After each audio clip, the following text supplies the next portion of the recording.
அல்லேலூயா. உங்கள் யாவருக்கும் என்னுடைய அன்பின் வாழ்த்துக்கள். வேத புஸ்தகத்தில்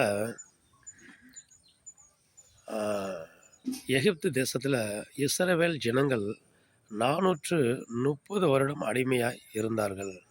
430 வருஷம் அடிமையாக இருந்தாங்க. அவங்களை மீட்டு கொண்டு வர அந்த பார்வோன் என்ன பண்ணார்? எகிப்து தேசத்தை ஆண்ட பார்வோன் மன்னன் இஸ்ரவேல் ஜனங்களை செங்கல் அறுப்பதற்கும் வைக்கோல் திரைப்பதற்கும் இப்படி என்ன பண்ணுறாங்க?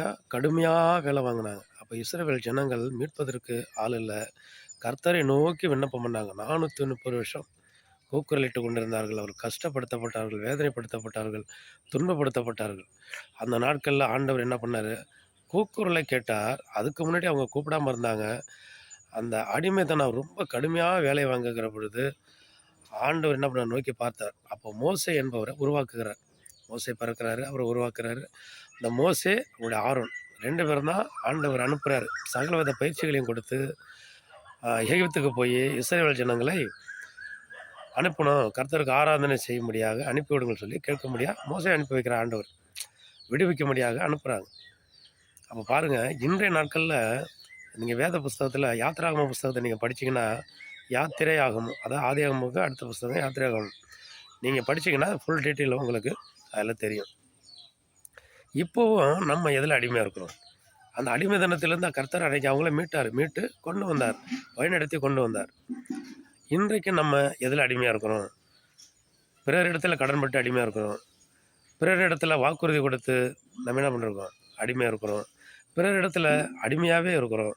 பிறர் இடத்துல பலவித காரியம் எதெல்லாம் அடிமையாக இருக்கிறோன்னு நம்ம ஒவ்வொருவருக்கும் தெரியும். அப்போ அந்த அடிமையான காரியங்களிலிருந்து நம்ம மீண்டு வர, எழுந்து வர, அதிலிருந்து நம்ம என்ன பண்ணணும்? விடுபட ஒரே ஒருத்தர் தான், ஆண்டவராகிய இயேசு கிறிஸ்துவை நீங்கள் நோக்கி கூப்பிடுங்க. உங்களுக்கு விடுதலை கட்டாயம் கிடைக்கும். எப்படியாப்பட்ட காரியம் வந்தாலும் சரி தான். அது லட்சக்கணக்கான கடனாக இருந்தாலும் சரி தான், கோடிக்கணக்கான கடனாக இருந்தாலும் சரி தான். உண்மையாய் தம்மை நோக்கி கூப்பிடுகிற யாவருக்கும் கர்த்தர் சமீபமாக இருக்கிறார்.